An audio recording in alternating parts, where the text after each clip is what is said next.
तमाम देवतुल्य कार्यकर्तागण, भाइयों और बहनों, मंच पर उपस्थित महानगर के भारतीय जनता पार्टी के अध्यक्ष और हमारे मित्र माननीय मिश्रा जी,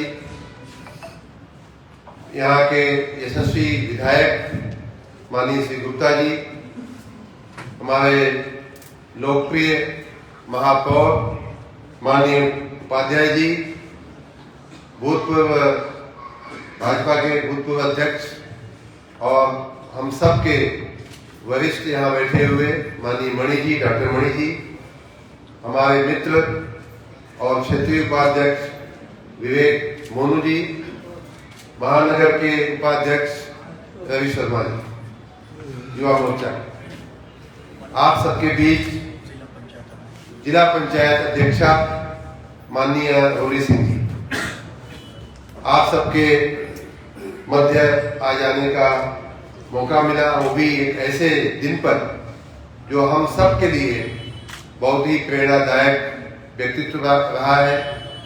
माननीय अटल जी की जन्म जयंती पे और सुशासन दिवस के रूप में मनाए जाने वाले आज के दिन अयोध्या नगरी में की पावन धरती पे मुझे आने का सौभाग्य मिला है। इसलिए मैं पार्टी का और अपने यशस्वी महानगर अध्यक्ष और अपने मित्र श्री अभिषेक मिश्रा जी का मैं बहुत बहुत धन्यवाद करता हूं कि इस अवसर पे मुझे यहाँ आने का मौका मिला।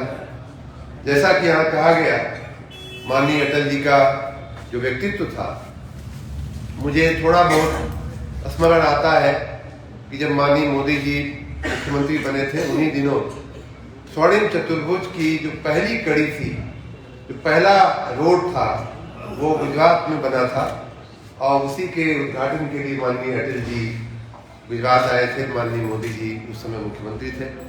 वो एक कार्यक्रम मुझे याद आता है। उसी के बाद स्वर्णिम चतुर्भुज की पूरी राष्ट्रव्यापी जो श्रृंखला बनी, वहीं से शुरुआत हुई थी। दूसरा एक अवसर मुझे याद आता है कि जब गुजरात में बहुत विनाशक भूकंप आया था 2001 में, तब माननीय अटल जी गुजरात की मुलाकात लेने, और उन दिनों गुजरात की उन्होंने बहुत चिंता किया और भुज जो भूकंप का जो मुख्य केंद्र था, वहाँ पे उन्होंने एक बहुत बड़ा विशाल अस्पताल बनवाया था प्रधानमंत्री फंड से। आज भी वो अस्पताल वहाँ के लिए बहुत ही, जनता की सेवा के लिए बहुत ही उपयोगी होता है। तो इस तरह से मेरी थोड़ी बहुत स्मृतियाँ माननीय अटल जी के व्यक्तित्व की, उनके कार्यों की, उनके प्रशासन की थोड़ी बहुत है।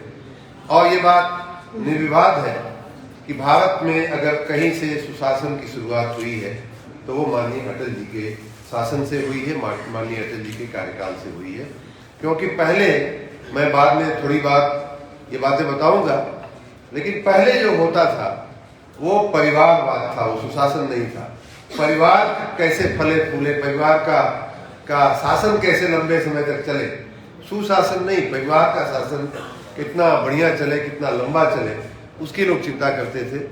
और जो बदलाव आया भारत में, सुशासन की बात शुरू हुई, लोग गुड गवर्नेंस के बारे में सोचना शुरू किया, वो माननीय अटल जी के शासन से शुरू हुआ और माननीय मोदी जी ने उसे और भी परिपक्व किया है पूरे देश में, सुशासन की, गुड गवर्नेंस की उस परंपरा को। मित्रों, मैं यहाँ आते समय एक बड़ी दुविधा में था कि पार्टी ने काम तो हमको दे दिया माननीय अटल जी के जन्म जयंती पे और वो भी सुशासन दिवस पे बोलने का, लेकिन अयोध्या जैसी जगह पे आकर के इस बात पे बोलना कितनी बड़ी चुनौती का विषय हो सकता है।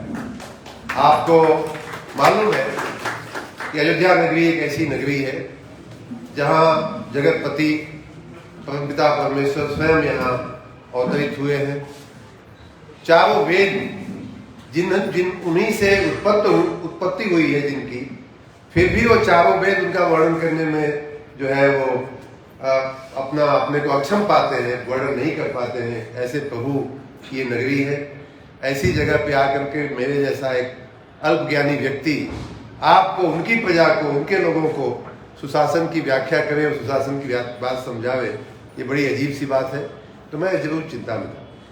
दूसरा कि अपने देश में अगर सुशासन की सबसे बड़ी कोई परिभाषा हम सब के जहन में है, हम सब की जानकारी में है। तो किसी भी अंधे बहरे काने व्यक्ति से पूछेंगे कि भैया राम राज सुने हो, तो सुना होगा, राम का नाम तो सुना ही होगा। जय श्री राम तो हमारे सुबह का हमारा उद्घोष होता है, हम उठते हैं तो जय श्री राम से हमारी सुबह होती है। लेकिन साथ ही राम राज्य जो शब्द है वो भी हम में से 3/4 लोग तो उसको सुने ही होंगे, अगर पूरे लोग नहीं सुने होंगे।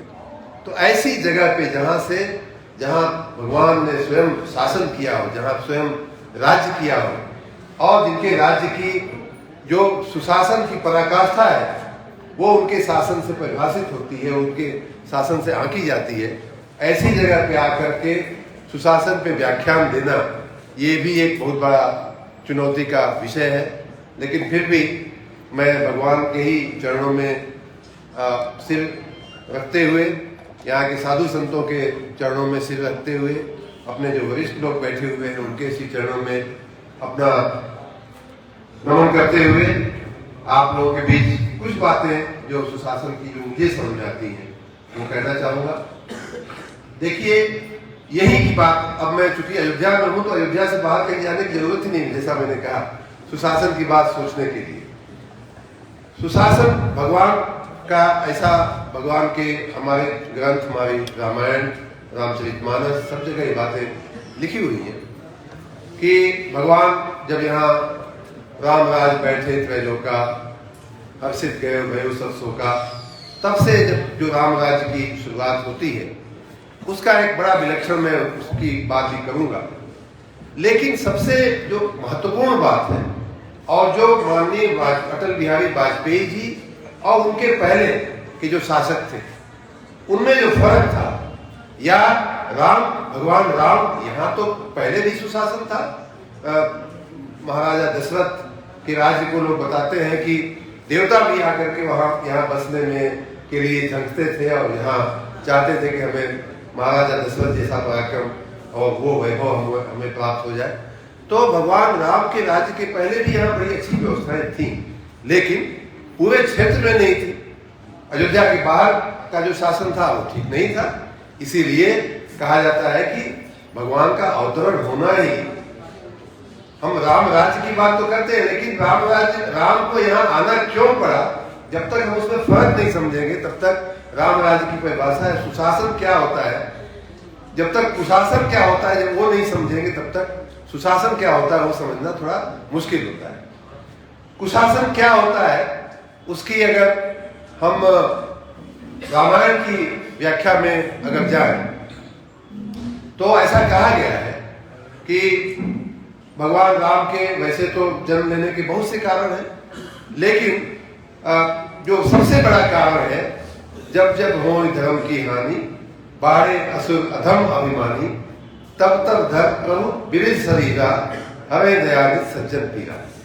जब सामान्य आदमी को पीड़ा होती है, जब सामान्य आदमी, जब धर्म की हानि, धर्म का मतलब ये नहीं कि मैं हिंदू मुस्लिम वाली बात जो हमको लोग सिखाते हैं वो नहीं है। हम आप भारतीय जनता पार्टी वाले जो धर्म मानते हैं वो ये है कि जब कर्तव्य, लोग अपना कर्तव्य जब भूलने लगते हैं, जब शासक बिरादरीवाद में पड़ जाता है, जब शासक परिवारवाद में पड़ जाता है, तो उसको हम धर्म की हानि बोलते हैं। और ऐसे समय में प्रभु अवतरित होते हैं। तो प्रभु वैकुंठपति को, वैकुंठ में रहने वाले भगवान को क्या जरूरत है भाई माँ के गर्भ में 9 महीने यातना झेलने की? क्या जरूरत है वन में नंगे पैर घूमने की? कोई आवश्यकता है वैकुंठ के अधिष्ठाता को यहाँ आने की? नहीं। लेकिन जब हमारी आपकी पीड़ा एक लेवल से, एक मर्यादा से जब बढ़ जाती है, तब भगवान आते हैं, अवतरित होते हैं, दुष्टों का नाश करते हैं। और ये बातें हमारे ग्रंथ और हमारे पुराण कहते हैं। यहाँ भगवान के, तो ये इसलिए यहाँ उनको आना पड़ा, इसलिए यहाँ बालक लीला करनी पड़ी, इसलिए यहाँ से चल करके वन में जाना पड़ा, तारका और तमाम असुरों को मारना पड़ा, इसलिए रावण का वध करना पड़ा कि इस धरती पे सुशासन की स्थापना। जब वो स्वयं बैठे यहाँ आकर के लंका की विजय के बाद, रावण को मारने के बाद, तब का जो सुशासन की जो परिभाषा है आप सब जानते हैं, आपको कहने की मुझे आवश्यकता नहीं है। लेकिन मतलब इतनी जो माननीय अटल जी ने और माननीय नरेंद्र मोदी जी ने या माननीय योगी आदित्यनाथ जी ने जिस प्रकार का शासन किया है या कर रहे हैं और जो जीवन उन्होंने जिया है, कितनी सटीक बातें रामायण से, रामचरितमानस से आती हैं। सब नर करें परस्पर प्रीति, है अपनी चौपाइयाँ हैं। तो सब ये माननीय मोदी जी का जो है सबका साथ सबका विकास, ये क्या चीज है? वही उसी भावना का, उसी दर्शन की एक नई प्रतीति या नए ढंग से उसका उदाहरण है। नहीं दरिद्र को दुखी न दीना, नहीं अबुद्ध कोई लक्षण हीना। नहीं, जब अभी हमारे महापौर जी कह रहे थे कि नहीं दरिद्र को दुखी न दीना, ये हमारे राम राज्य की परिभाषाओं में से बड़ी प्रमुख चौपाई है, बहुत प्रमुख परिभाषा है, नहीं दरिद्र को दुखी न दीना। अगर देश में, मुझे याद है कि जब माननीय मोदी जी के साथ काम करता था प्रधानमंत्री कार्यालय में, और कई बार ये चर्चा में विषय आता था कि भाई अपने देश में लाखों टन अनाज सड़ जाता है। कहीं रेलवे स्टेशन पे बोरियां रखी हुई सड़ जाती हैं, तो कहीं एफसीआई के गोडाउन में रखी हुई बोरियां सड़ जाती हैं। तो ये जब कोरोना आना शुरू हुआ, कोरोना का भय सताने लगा, तब हम लोगों ने चर्चा किया कि साहब ये जो हमारा अन्न जो है सड़ जाता है, क्यों ना हम इसे गरीबों में बांट दें, हम क्यों इसको रख करके सड़ा रहे हैं। और वहां से इस बात के माननीय मोदी जी ने तुरंत डायरेक्शन दिया। सभी हमारे जैसे जो अन्य सेक्रेटरी लोग थे वो उनको पढ़ा रहे थे कि साहब इतना नुकसान हो जाएगा, इतना राजस्व का घाटा हो जाएगा, इतना पैसा की क्षतिपूर्ति कहाँ से आएगी। तो उनका यही सवाल था कि जो सड़ा देते हैं उसकी क्षतिपूर्ति कौन करता है? तुम करते हो, अपनी पगार तो लेते हो, फिर भी उसी विभाग में काम करने वाले लोग किसानों की मेहनत से पैदा किया हुआ अन्न सड़ा करके भी अपनी तनख्वाह तो लेते ही है। तो इसकी आप चिंता मत करो। और देखिए, तब से शुरू हुआ सिलसिला आज भी चल रहा है। अभी कल परसों माननीय मोदी जी ने नहीं दरिद्र को दुखी न दीना की भावना से अभी उसको 1 साल के लिए और भी लंबा दिया है। तो ये होता है राम राज्य, ये होता है सुशासन। माननीय अटल जी का मुझे याद है उसी चौपाई का, नहीं दरिद्र को दुखी न दीना, नहीं अबुद्ध कोई लक्षण हीना। ये माननीय अटल जी ने, आप सबको स्वर्णिम चतुर्भुज और ये सब बातें तो याद रहती हैं, लेकिन सर्व शिक्षा अभियान जो उन्होंने खास करके कन्याओं के लिए, कन्याओं के शिक्षा पर भार देते हुए सर्व शिक्षा अभियान पे जो उन्होंने भाग दिया था माननीय अटल जी, नहीं अबुद्ध कोई लक्षण हीना, कोई अबुद्ध नहीं होना चाहिए, कोई अनपढ़ नहीं रहना चाहिए अपने राज्य में, कोई अनपढ़। और इस बाद में उसको माननीय मोदी जी ने और आगे बढ़ाया। माननीय मोदी जी ने, मैं गुजरात में काम करता था, दोपहर में जून की गर्मी में 45 डिग्री टेम्परेचर में मित्रों हम लोगों को भेजा जाता था, आईएएस अधिकारियों को, कि आप जाकर के गांव में 3 दिन रुकेंगे और वहां की प्राथमिक शालाओं में जो कन्याएं स्कूल में एडमिशन नहीं लेती हैं, खोज करके एक व्यक्ति के घर जाइए, एक पेरेंट के उसके घर जाइए और पूछिए कि आपके यहाँ कोई बच्चा ऐसी एज में है क्या कि जिसको स्कूल जाना चाहिए। उनको ला करके आप इनरोलमेंट कराइए। कन्या केळवड़ी, मतलब कन्याओं के शिक्षण कहा जाता था कन्या केळवड़ी, लेकिन उसमें दोनों ही आते थे, बालक और बालिकाएं दोनों की शिक्षा की चिंता। तो ये बातें, नहीं अबुद्ध कोई लक्षण हीना, ये बातें जो है वो कहां से आती है? ये राम राज्य से आती है। लोग पूछते हैं भाई राम राज्य की बातें तो भाजपा ने किया, लेकिन स्थापित कहाँ किया? हम उन्हें कह पाने में, हम समझा पाने में शायद हम कम पड़ते हैं कि ये है राम राज्य, इस तरह से हम उसको स्थापित कर रहे हैं। भाई अल्प मृत्यु नहीं कौने पीरा, सब सुंदर सब विविध शरीरा, ये भी एक चौपाई है राम राज्य की परिभाषाओं में से। अल्प मृत्यु नहीं कौने पीरा, सब सुंदर सब विविध शरीरा, सब सुंदर सब नहीं, अल्प मृत्यु किसी की नहीं होगी, किसी को हम पीड़ा नहीं होने देंगे कि बीमारी के चलते कोई व्यक्ति मर जाए, सुंदर होंगे, स्वस्थ होंगे। ये हमारा आयुष्मान भारत जो माननीय मोदी जी ने जो शुरू किया है। मित्रों, दुनिया का सबसे बड़ा जो है इंश्योरेंस का जो कवरेज होता है, वो बीमा का जो कवरेज होता है कि एक सामान्य से सामान्य आदमी, गांव की गरीब महिला को अगर प्रसव पीड़ा हो रही है, गांव की महिला को अगर कहीं डॉक्टरी और स्वास्थ्य की अगर व्यवस्था करनी है तो वो हमारी आयुष्मान योजना में, आयुष्मान भारत योजना में बिना किसी पैसे के आप ऐसे ही चले जाइए और आपको डॉक्टर मना नहीं कर सकता, आपको उसे एडमिशन देना पड़ता है, भर्ती करना पड़ता है। बाकी की चिंता कागज पत्तर का काम जो है वो सरकार और सरकारी व्यवस्था करती है, उसका पेमेंट करती है। ये क्या है?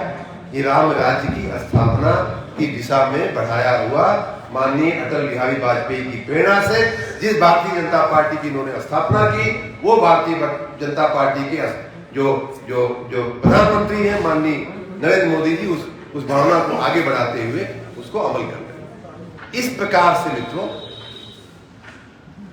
राम राज्य की स्थापना और सुशासन की स्थापना भारतीय जनता पार्टी ने, जिसको माननीय अटल जी ने प्रेरणा दी, जिस वृक्ष को उन्होंने लगाया, उस वृक्ष को, उस वट वृक्ष को आप इतना बड़ा कि आप जैसे कार्यकर्ता हजारों लाखों करोड़ों दुनिया की सबसे बड़ी पार्टी बन करके हम दुनिया की सेवा कर रहे हैं, भारत के लोगों की सेवा कर रहे हैं। और ये एक और अच्छी बात ये है, हमारे कार्यकर्ताओं में मैं कई बार ये बात कह चुका हूं, आज भी मुझे कहने का मन हो रहा है कि देखिए, जो सत्ता होती है सामान्य रूप से ऐसा कहा जाता है, और अंग्रेजों ने भी ये बात कही है कि पावर जो है आदमी को भ्रष्ट बनाता है, करप्ट करता है। Power corrupts, absolute power corrupts absolutely, ऐसा एक अंग्रेजी में कहावत है कि सत्ता जो है आदमी को गलत मार्ग पर ले जाती है, और जो एब्सोल्यूट सत्ता है, जिसको निरंकुश सत्ता जिसको कह सकते हैं, वो आदमी को एकदम ही गर्त में पहुंचा देती है, एकदम करप्ट कर देती है। लेकिन भारत का दर्शन क्या है, हमारे रामचरितमानस का दर्शन क्या है? और ये जो भगवान आते हैं, राजनीति क्यों कही जाती है? राजनीति वही होती है कि अगर राजा ने कुशासन या कुव्यवस्था को कंट्रोल नहीं किया तो राजा भी उसका दोषी हो गया। भाई, सभी राक्षस जो है खुद ऋषियों मुनियों को मारने नहीं जाते थे, जाते तो थे उनके गण, लेकिन राजा का धर्म था, राजा का कर्तव्य था कि उनको रोके, नहीं विश्वामित्र को परेशान मत करो भाई, ये करने दो, क्या दिक्कत है। लेकिन नहीं रोक पाता था, या तो उसमें और भागी बनता था, वही राजा उसका दोषी होता था, वही राजनीति में उसका दोष बढ़ जाता था। अपने दर्शन में हनुमान जी ने और सभी लोगों ने जो रावण को समझाने की कोशिश किया है, उसमें हनुमान जी ने जो रावण से कहा है, एक मंत्र दिया है, और बाद में उसका विभीषण ने, ये हनुमान चालीसा में भी आपने सुना होगा, तुम वो मंत्र विभीषण माना लंकेश्वर में सब जगह। वो मंत्र क्या था? कभी कान में तो नहीं फूका उन्होंने, हनुमान जी ने विभीषण के। ऐसा कोई उदाहरण तो है नहीं रामायण रामचरितमानस में, हनुमान चालीसा में कभी बैठा करके उन्होंने सर पे हाथ रख के और वो करके उन्होंने उनको मंत्र दिया। मंत्र ये था कि जब हनुमान जी रावण को समझाने जाते हैं और बाद में उनसे पंगा होता है, लंका दहन होता है, लेकिन जो रावण को समझाते हैं उसमें एक बात करते हैं, राम चरण पंकज उर्धरहु लंका अचल राज तुम करो। अचल राज क्या होता है? अचल राज ये होता है कि जब धर्म और राज्य जब एक साथ चलते हैं, जब धार्मिकता आती है आपके अंदर, जब कर्तव्य परायणता आती है आपके अंदर, जब शुद्धता आती है मित्रों, तब जाकर के जो राज होता है वो अचल होता है। तो मैं इस बात को अलग ढंग से कई बार मैं कह चुका हूं कि भारतीय जनता पार्टी के जो कार्यकर्ता है अन्य पार्टियों के कार्यकर्ताओं से कैसे भिन्न है, इसका मैं कई जगह उदाहरण देता हूं। आपके बीच अयोध्या के इस प्रांगण में आने का मेरा पहला मौका, इसलिए बाद में थोड़ा विस्तार से भी आपको समझाता हूं। मैं एक्सेप्ट करता हूं कि मैं भारतीय जनता पार्टी में आए हुए तो मुझे खैर अभी कम समय हुआ है, आप सबसे कम अल्प आयु है मेरी भारतीय जनता पार्टी में, लेकिन आप जैसे कार्यकर्ताओं से मिलने जुलने का, उनके आने जाने का, उनसे बातचीत करने का अनुभव मेरा पुराना है, 20 साल पुराना लगभग हो गया। माननीय मोदी जी के साथ उनके मुख्यमंत्री कार्यालय में भी लोग आते जाते थे, प्रधानमंत्री कार्यालय में भी लोग आते जाते थे, तो मिलना जुलना होता था। कई बार आप जैसे कार्यकर्ता, आप तो छोड़िए, यहाँ बैठे हुए बड़े कार्यकर्ता भी कई बार आते थे और छोटे छोटे काम के लिए हमसे कहते थे कि साहब जरा ये हमारा काम अटका हुआ है, और बड़ा नियमानुकूल काम है, नियमानुसार काम है, फिर भी नहीं हो रहा है, जरा सा हमारी मदद करिए। तो कई बार मुझसे कहते थे कि अभी इसके लिए आपको यहाँ तक आने की क्या जरूरत थी, प्रदेश की राजधानी में आने की क्या जरूरत थी, देश की राजधानी में आने की क्या जरूरत थी, ये तो आप वहीं करते तो शायद आपका काम हो जाता। वो कार्यकर्ता जो जवाब देता था वो मुझे अभी तक याद है कि साहब मुझे लगा कि शायद मैं इधर उधर पैर मारूंगा, हाथ पैर मारूंगा तो अध्यक्ष जी नाराज हो जाएंगे कि तुम क्यों अपने पद का दुरुपयोग कर रहे हो, तुम क्यों अपने पार्टी का नाम बदनाम करो, इसलिए मैं आपके पास आया हूँ, आप कृपा करके हमारी मदद करिए। दूसरे पार्टी का कार्यकर्ता होता तो क्या करता, वो जाता साहब के ऑफिस में, उन्हीं कुर्सी पे उनको खड़ा करता, उनकी कुर्सी पे बैठता, मुट्ठी मारता उनके मेज पे और कागज उनके अपने साइन में अपने सामने साइन कराता और लेके चला जाता। ऐसा हमने इसी राज्य में, इसी अपने सरकार के, भाजपा की सरकार के पहले की सरकारों में ये दृश्य देखे हुए हैं। कार्यकर्ता जाकर के थानेदार की कुर्सी पे बैठता था, थानेदार उसके बगल में खड़ा होता, तहसीलदार उसके बगल में खड़ा होता। ऐसा दृश्य आप लोगों ने देखा और सुना होगा। लेकिन भारतीय जनता पार्टी का कार्यकर्ता इतना पवित्र है अंदर से, रामचरण पंकज उधर जो कहा जाता है कि धर्म को धारण करके निकलता है, धर्म को धारण करके अपना कार्य करता है। और इसलिए हम आप शुद्ध हैं। और इसलिए मित्रों, माननीय योगी जी और माननीय मोदी जी और माननीय अटल जी का लगाया हुआ ये जो पेड़ है और वृक्ष है, ये और दिन पर दिन बढ़ता जा रहा है।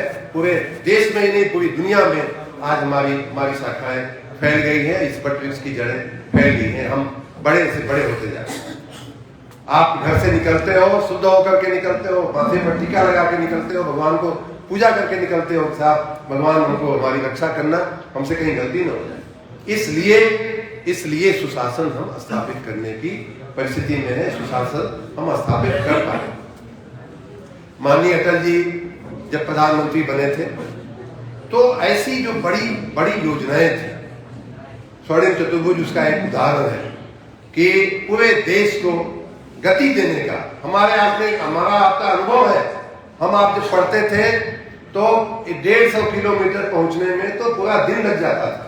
मैं प्रयाग में पढ़ता था, मऊ में मेरा गांव आता है, घर आता है, लगभग 150 किलोमीटर आजमगढ़ में, उन दिनों आजमगढ़ जिला था, तो एक दिन पूरा लग जाता था भैया मैं 150 किलोमीटर की यात्रा करने में।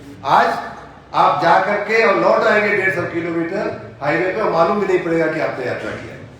तो ये परिस्थितियां माननीय अटल जी के समय से शुरुआत हुई तीव्र गति देने का, क्योंकि हमारा कितना नुकसान होता था, लोगों का समय नुकसान होता था, गाड़ियों में चिल्ल पो करते हुए गाड़ियों का डीजल और पेट्रोल कितना नुकसान होता था, पर्यावरण का कितना नुकसान होता था। इसकी किसी ने कभी कोई गिनती करने कोई चिंता ही नहीं किया। क्या पहले प्रधानमंत्री नहीं थे, पहले शासक नहीं थे, लेकिन किसी को पड़ी नहीं थी।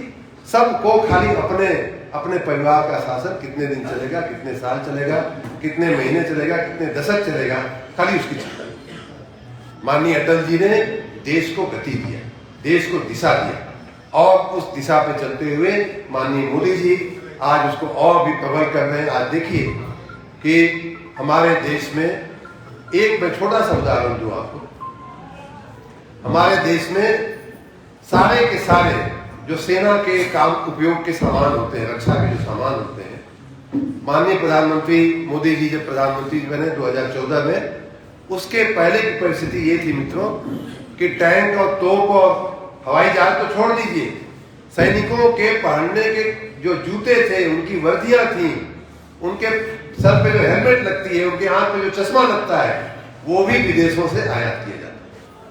भाई बड़ी चीज तो समझा जा सकता है कि इसलिए हमारा देश अभी उतना टेक्नोलॉजी में माहिर नहीं था, लेकिन क्या हम वर्दी भी नहीं बना सकते, कपड़ा भी नहीं बना सकते, बूट भी नहीं बना सकते? आगरा में कितने बूट बनते हैं, हजारों लाखों की संख्या में वहां से बूट सप्लाई होता है, पूरी दुनिया को सप्लाई होता है, लेकिन सेना बूट बाहर का खरीदती थी।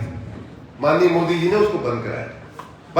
इतना ही नहीं, यहाँ ये कहा कि हम अपने देश में 2 इंडस्ट्रियल कॉरिडोर बनाएंगे, डिफेंस इंडस्ट्रियल कॉरिडोर बनाएंगे, और विदेशी कंपनियों को मजबूर किया जा रहा है और कहा जा रहा है कि भाई अगर भारत को सामान बेचना है तो आपको आकर के इसी झांसी बुंदेलखंड में हमने जो डिफेंस कॉरिडोर बनाया है उसमें आकर के आपको प्रोडक्शन करना पड़ेगा, तब हम आपका सामान खरीदेंगे, तो नहीं खरीदेंगे। और वो कंपनियां हमारी शर्तों पे आकर के आज वही झांसी, वही जालौन में अपनी कंपनियां लगाने को तैयार हो गई। ये होता है सुशासन। देश का पैसा बाहर क्यों जाए भाई? देश की हुंडी, देश की कैपिटल बाहर क्यों जानी चाहिए? यहाँ कंपनी आएगी, यहाँ फैक्ट्री लगाएगी, यहाँ टैंक और तोप और जहाज बनेगा, तो उसके इर्द गिर्द छोटी इकाइयां आएगी जिनको छोटा वेंडर कहा जाता है। 10 इकाइयां पैदा होंगी, उनमें हजारों लाखों लोगों को रोजगार मिलेगा। लड़के लड़कियां जो विदेश जाते हैं पढ़ करके, इंजीनियरिंग करके, उनको यहीं घर बैठे विदेशी कंपनी में काम करने को मौका मिलेगा। ये होता है सुशासन। और ये देश के प्रति जिसकी निष्ठा होती है, देश के प्रति जिसका ज्यादा प्रेम होता है, वो व्यक्ति यहाँ इन सब बातों के बारे में सोचता है। आपने सुना होगा कि सभी ने होगा कि भारत को सोने की चिड़िया कहा जाता था। आपने सबने इस बात को सुना हुआ है। कोई प्रमाण, लोग कहते हैं कि भाई कोई प्रमाण इस बात का क्या है कि भारत सोने की चिड़िया थी?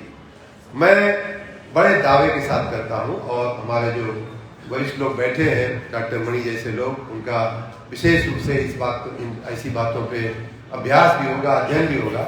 ऐसा कहा जाता है जब शायद भगवान राम के टाइम की बात होगी या उसके बाद की थोड़ी बात होगी, कि भारतवर्ष जो था, भारतवर्ष की जो अर्थव्यवस्था थी, लगभग 5000 पहले की बात की जाती है। भारतवर्ष की जो अर्थव्यवस्था थी वो पूरी दुनिया की अर्थव्यवस्था की चौथाई हिस्सा थी। 25% जो पूरे वर्ल्ड का जीडीपी था, वो उसमें से 25% भारत का हुआ करता था। इसका मैंने स्वयं कोई प्रमाण, कोई लिखा हुआ नहीं देखा है, लेकिन मैंने अपने वरिष्ठों से सुना है, बड़े लोगों से सुना है, और बड़े लोगों से सुना है तो नहीं मानने का कोई कारण भी नहीं। उसके बाद मान लीजिए 25 को आप न भी माने, उसके बाद पिछले 500 साल का अगर इतिहास देखें, 400 साल का इतिहास देखें, तो इंग्लैंड के एक अर्थशास्त्री ने ये बात लिखी हुई है, और वहां से भारत की अर्थव्यवस्था के प्रमाण मिलने शुरू होते हैं। उसमें लिखा हुआ है लगभग 300-400 साल पहले 19% पूरे विश्व की अर्थव्यवस्था का 19% होना भारत की अर्थव्यवस्था, ये लिखा हुआ, ये प्रमाण है। एक ब्रिटेन के अर्थशास्त्री ने लिखा हुआ। और सोचिए कहाँ 19%, कहाँ 25% हम थे। और वो जब भारत आजाद हुआ 1947 में मित्रों, तो हम मात्र 2.5-3% रह गए थे। हमारा हिस्सा मात्र 2.5-3% रह गया। अब ये तो ठीक है कि हम अंग्रेजों को उसके लिए दोषी है, वो दोषी थे ही, क्योंकि हमारी रॉ मटेरियल उठा करके वो ब्रिटेन भेजते थे, इंग्लैंड भेजते थे, वहां अपनी इंडस्ट्रियल रिवोल्यूशन कराते थे, और हम लोग, हमारे यहाँ वही फटे हाल हम लोग रह जाते थे। मुगलों ने हमारा नुकसान किया, अंग्रेजों ने हमारा नुकसान किया, हमारी पूरी अर्थव्यवस्था को ध्वस्त कर दिया, धराशायी कर दिया। इसलिए 1947 में हम 25 से गिरते हुए, 19 से गिरते हुए मात्र 2.5 और 3% की अर्थव्यवस्था रह गए। अब उस समय जो सरकार आई स्वतंत्रता के बाद, क्या उसका कर्तव्य नहीं था इस इतिहास को कम से कम टटोलने की, कि भाई हम कहाँ थे और कहाँ भारत, कहाँ हम आ गए? 2.5-3% हम क्यों रह गए? 2.5 से 5 किया होता, 5 से 15 किया होता, 25 न भी पहुंचा होता, 15 भी पहुंचा होता, तब भी हम कहते कि हाँ चलो बड़ा अच्छा। 60 साल में, 70 साल में जो कांग्रेस का शासन था, उन्होंने इतना प्रयास किया कि चलो जो 3% था उसको कम से कम 5 गुना तो किया, 15% तो पहुंचाया, लेकिन हम आज भी वही 2.5-3% रह गए। माननीय मोदी जी जब प्रधानमंत्री बने 2014 में, तो आपको मालूम है अर्थव्यवस्था की क्या स्थिति थी। मतलब किसी भी क्षेत्र में वो जो भगवान के आने का जो कारण मैंने बताया कि हर तरह से बदहाली हो, हर तरह से परेशानी हो, ऐसे समय में भगवान का अवतरण होता है। तो मैं तो ये मानता हूं कि माननीय मोदी जी एक ऐसे ही समय काल में भारत के प्रधानमंत्री, भारत के राजनीतिक क्षितिज पे उनका जो अवतरण हुआ है, वो कोई एक व्यक्ति की इच्छा, एक व्यक्ति के करने से या आपके हमारे करने से भी नहीं, मैं तो कहता हूँ कि ईश्वरी इच्छा से उनका प्रधानमंत्री बनना भारत में ये निश्चित हुआ। भारत के प्रधानमंत्री बने, भारत की शासन की बागडोर उन्होंने संभाली, और तब जा करके अर्थव्यवस्था जो है अपनी संभलना शुरू हुई। कोरोना जैसे संकट काल में भी मित्रों, भारत की अर्थव्यवस्था, भारत का जो सुशासन की जिसको कहते हैं, माननीय मोदी जी के नेतृत्व में इतना सबल उनका शासन है, इतना बल, इतना गहरी उनकी पकड़ है, समझ है, सोच है कि कोरोना जैसे संकट काल में भी भारत पूरे दुनिया की अर्थव्यवस्था डवाडोल हो गई, पूरे दुनिया में लोगों को परेशानी पड़ी, लेकिन हम उस परेशानी से एकदम साफ सुथरे स्वस्थ हम निकल करके बाहर आ गए। आज भी दुनिया की सबसे तेज गति से चलने वाली हमारी अर्थव्यवस्था, और उन दिनों भी कोरोना के समय में भी पूरे दुनिया में सबसे तेज गति से अगर चलने वाली कोई अर्थव्यवस्था थी तो भारतीय अर्थव्यवस्था थी। ये होता है सुशासन और उसकी जड़ों को गहराई तक पहुंचाना। ये धर्म जब अंदर होता है, जब लोगों की सेवा की भावना अंदर होती है, तब जाकर के ऐसा सुशासन, ऐसा शासन आता है। यहाँ जो है उत्तर प्रदेश की अगर बात किया जाए तो उत्तर प्रदेश में बाड़े असुर अधम अभिमानी तब भगवान आते हैं, ऐसा कहा गया है। तो उत्तर प्रदेश में क्या थी स्थिति? आप यहाँ की कानून व्यवस्था के बारे में सोचिए। बाड़े असुर अधम अभिमानी वाली स्थिति थी कि नहीं थी? भारतीय जनता पार्टी का शासन आने के पहले यही स्थिति थी। आप घर से निकल नहीं सकते थे, बहनें बेटियां सुरक्षित नहीं थी, न स्कूल में सुरक्षित थी, न गलियों में सुरक्षित थी। मैंने स्वयं मित्रों अपनी आंखों से ऐसे वारदातें सुनी है। मैं एक बार पश्चिम इटावा की तरफ गया था, वहां लोगों ने ऐसा हृदय विदारक एक बात मुझे बताई कि एक समय ऐसा था, एक उस पार्टी के शासनकाल में, कि अगर कोई लड़की अपने घर के सामने, अब घर के दरवाजे पे खड़ी, और कितनी माताएं बहनें बैठी, मैं क्षमा मांगते हुए, लेकिन ये मैंने कहा ना कि जब तक आपको पूर्व की से कंट्रास्ट आपको नहीं समझाया जाता है, तब तक आपको समझ में नहीं आता है कि मोदी जी और योगी जी कर क्या रहे हैं। इतनी खराब बात उन्होंने कहा कि साहब यहाँ दो उदाहरण उन्होंने दिए, और मैंने एक दूसरा उदाहरण तो मैंने स्वयं न्यूज़पेपर में पढ़ा है। वो ये था कि कोई दुल्हन जो है वो विदा, नई शादी हुई, दुल्हन की विदाई हुई, और उसकी डोली रोकवा करके वहां के गुंडों ने कहा कि नहीं, ये तुम्हारे साथ नहीं जाएगी, हमारे साथ जाएगी। सोचिए इतनी हिम्मत लोगों की। और उस पश्चिम की घटना है जहाँ के लोगों की सरकार इस राज्य में चल रही थी, उस समय की घटना है।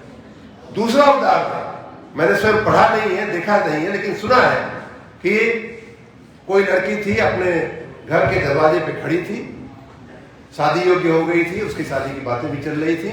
एक गुंडा आता है और माँ बाप को घर के अंदर से बुलाता है और कहता है कि इस लड़की की शादी मत करना भाई, मैंने सुना है कि इसकी शादी हुई तो हमारी है।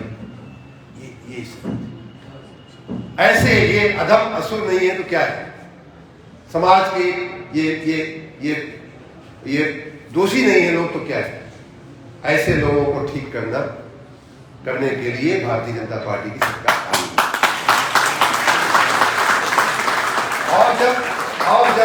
और जब ऐसा समय काल आता है तभी आपकी और हमारी चुनौतियां भी बढ़ती हैं कि देखिए जनता ने ये खराब शासन देखा हुआ है, अब हमें सुशासन की उम्मीद के साथ, अब हमें अच्छे बर्ताव, अच्छे सुशासन के लिए हमको लेकर के जनता आई है, और इसीलिए हम और आप अपना बलिदान देते हैं। मैंने जो कहा कि भारतीय जनता पार्टी का जो कार्यकर्ता है वो इतना ईश्वर से डरने वाला, ईश्वर के प्रति निष्ठा रखने वाला, अपने स्वधर्म पे चलने वाला, जो अगली पे परिभाषा है, चल ही स्वधर्म निरत शुद्ध नीति, कि हमारे वेद पुराणों ने जो हमें अपना स्वधर्म समझाया है, अपना कर्तव्य जो समझाया है, उस पे चलने वाला जो कार्यकर्ता है, उस पे चलने वाली जो पार्टी है, उसके अंग माननीय मोदी जी हैं, माननीय योगी जी हैं, और उसके संस्थापक कह लीजिए, उस बट वृक्ष को लगाने वाले लोगों में माननीय अटल बिहारी वाजपेयी जी हैं। हम सब भाग्यशाली हैं कि हम लोग तो सच पूछिए तो उसकी छोटी छोटी टहनियाँ और छोटे छोटे पत्ते, लेकिन हमारा आपका भी योगदान, उस वृक्ष को टहनियाँ और पत्ते भी जब ऑक्सीजन लेते हैं वातावरण से, तभी वो पेड़ जिंदा रहता है। तो उस पेड़ को जिंदा रखने का काम, जिस पेड़ को माननीय अटल जी ने लगाया था, जिसको माननीय मोदी जी ने बड़ा किया है, उसे जिंदा रखने का काम, उसे और सुंदर सबल सरीला बनाने का काम हमारा होगा। मित्रों, एक बात और मैं अंत में करके अपनी बात पूरी करूंगा कि मैं उसी रामायण का, चूंकि मैं अयोध्या में हूं, मैंने कहा रामायण के बाहर कहीं जाने की आवश्यकता ही नहीं। माननीय मोदी जी, मैंने स्वयं 20 साल उनके साथ काम किया।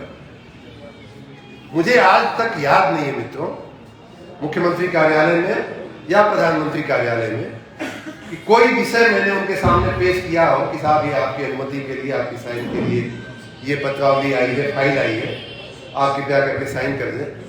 मुझे याद नहीं है, एक भी ऐसा वाकया याद नहीं है कभी उन्होंने पूछा हो कि शर्मा जी ये किस व्यक्ति का है, ये किस जाति का है, किस धर्म का है, किस राज्य का है। एक भी वाकया, हजारों हजार निर्णय हमारे हाथों से उन्होंने फाइल पे साइन किया होगा, लेकिन एक भी मुझे उदाहरण याद नहीं है जहां कभी इन्होंने ये सवाल पूछा। और इसी राज्य में कौन जाति के हो भाई तभी नौकरी मिलेगी, इस जाति के हो तो नौकरी मिलेगी, नहीं तो नहीं हो तो नहीं मिलेगी, इस जाति के हो तो मकान मिलेगा, नहीं तो नहीं मिलेगा। ये सरकारें आपने और हमने अपनी आंखों से चलती हुई देखा है। भ्रष्टाचार कितना था, डीएम की एसपी के तबादले में, पोस्टिंग में लाखों रुपए की तोड़ होती थी। ये दृश्य और ये जमाना भी हमने देखा हुआ। तो इसलिए हमारी जो पार्टी है उसका फर्क जो है वो शायद पार्टी ने इसीलिए आप लोगों के बीच भेजा है कि हमें लोगों को इस बात को समझाना पड़ेगा। अभी हम यहाँ महानगर की बात कर रहे थे, थोड़ी बहुत समस्याएं, थोड़ी बहुत कठिनाइयाँ हैं जिनका निराकरण हम करने की कोशिश करेंगे, कर रहे हैं।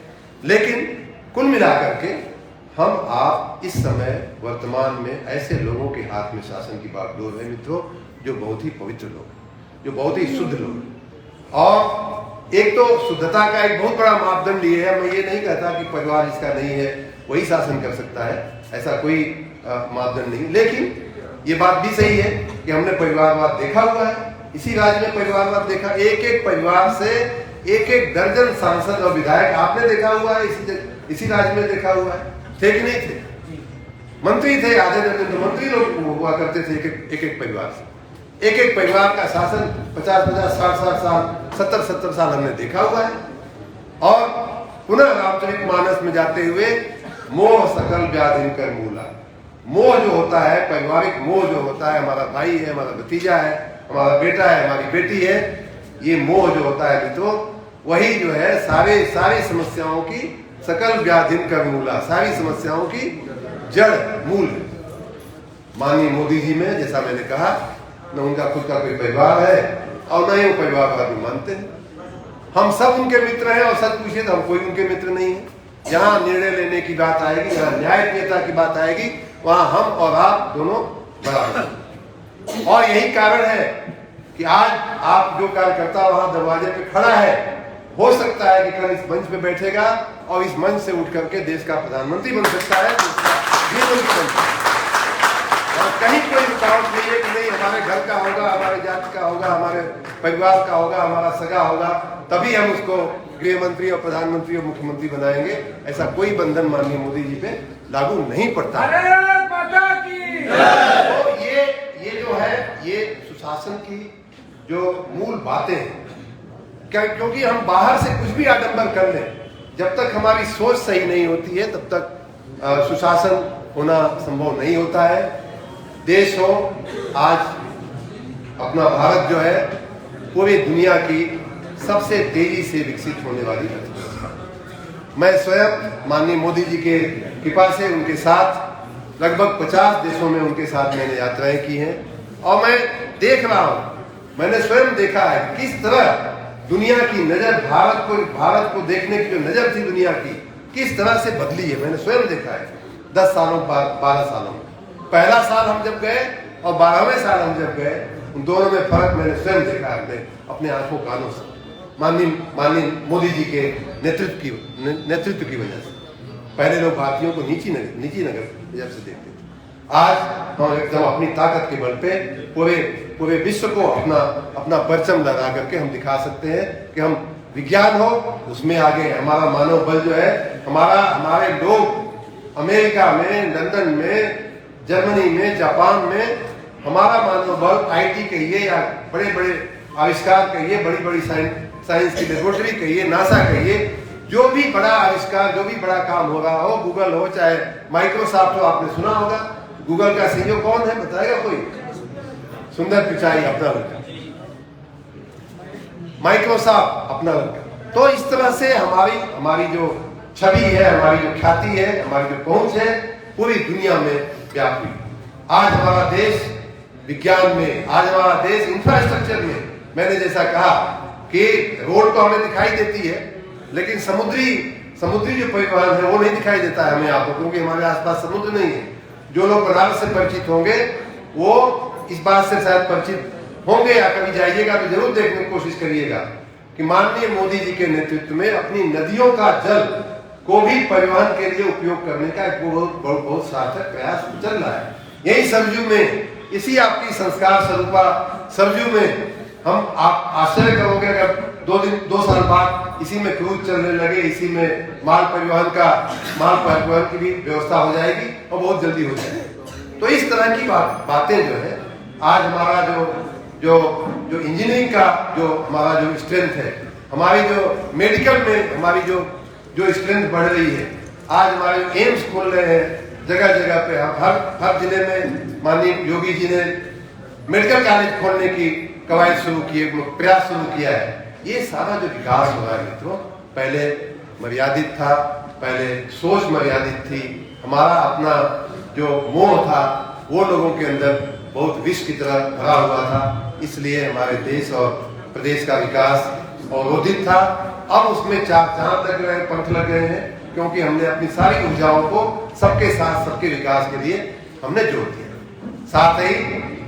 साथ ही ये भी बहुत निश्चित है कि भाई अनुशासन जो होना, अनुशासन बहुत आवश्यक है। चला ही स्वधर्म पालना, अनुशासन पालना बहुत आवश्यक है। और माननीय मोदी जी हो चाहे माननीय योगी जी हो, सबको यही कहते हैं भाई गलत कंस्ट्रक्शन मत करो, गलत कंस्ट्रक्शन करोगे बुलडोजर चल जाएगा, गलत काम करोगे जेल जाओगे, गलत काम करोगे तुम्हारे कोई बता रहा था कि घुटने पे गोली मारी जाती थी, घुटने पे गोली लगे, ये कभी मत सोचो कि तुम गलत करके बच जाओगे। अभी की सरकार में, अभी का जो शासन है उसमें ये संभव नहीं है कि कोई आतताई, कोई अपराधी जो है निश्चित होकर के घूम फिर सके।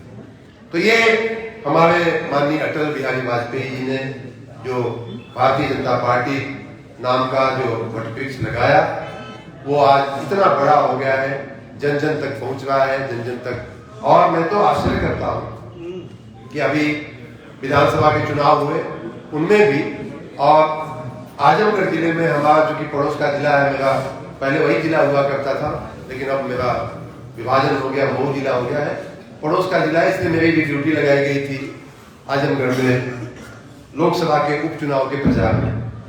वहां मैं देखा और मैं कई बार अपने पार्टी के वरिष्ठ लोगों को कहा भी कि जनता हमसे आगे चल रही थी हमें जिताने के लिए।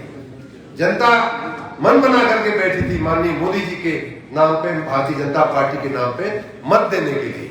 ये हमारी आपकी कहीं कमी रह जाए वो बात अलग है कि हम पहुंच ना पाए, बात न कर पाए, समझा न पाए, लेकिन जनता, अगर ये सुशासन नहीं होता तो आज देखिए गुजरात में इस प्रकार की 27 साल के शासन के बाद भी इतना प्रचंड बहुमत मिलना, ये सुशासन का द्योतक नहीं है, जनता की पसंद नहीं है, तो और क्या है।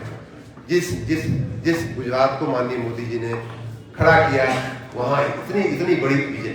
यहाँ उत्तर प्रदेश में माननीय योगी जी के नेतृत्व में 37 साल बाद किसी पार्टी की सरकार का वापस आना, ये जनता का प्रेम नहीं है तो क्या है। और वो ऐसे नहीं आता है, सुशासन से आता है।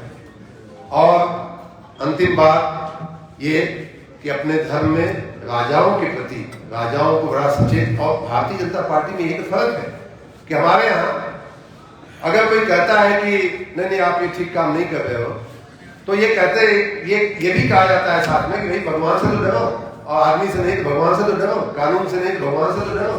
तो ये बात, भगवान का जो डर है वो भारतीय जनता पार्टी के संस्कार में है। कहीं बाहर से उसे लाने की आवश्यकता नहीं, क्योंकि वो भगवान को मानता है। और इसलिए हम शुद्धता के साथ हम शासन कर पाते हैं। हमारे शासन में, हमारी भारतीय परंपरा में ऐसा कहा गया है कि ऐसा राजा जिसके राज में प्रजा दुखी हो, जिसका शोषण होता हो, बहनों बेटियों की इज्जत सुरक्षित न हो, ऐसे लोग नरक के अधिकारी होते हैं।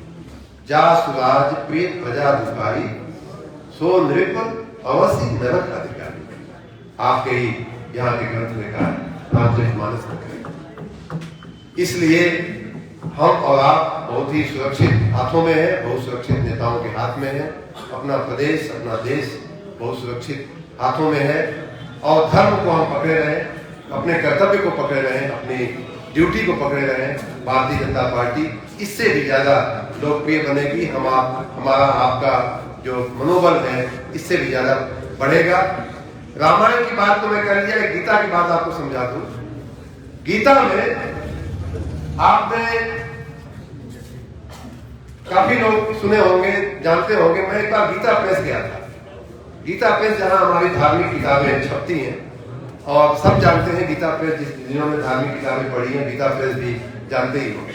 वहां आप कभी जाइएगा तो देखिएगा, वहां गीता का पहले श्लोक से शुरू करके, मान लीजिए इस कोने से पहला श्लोक शुरू किया, ऐसे उन्होंने ऐसा ही एक हाल है, इससे कई गुना बड़ा है, ऐसे लिखते हुए सारे श्लोकों को लिखते हुए, सारे उनके लिखते हुए, तो पहला श्लोक ऐसे लिखते हुए फिर अंतिम श्लोक भी वहीं जाकर के पूरा होता है उसी कोने पे।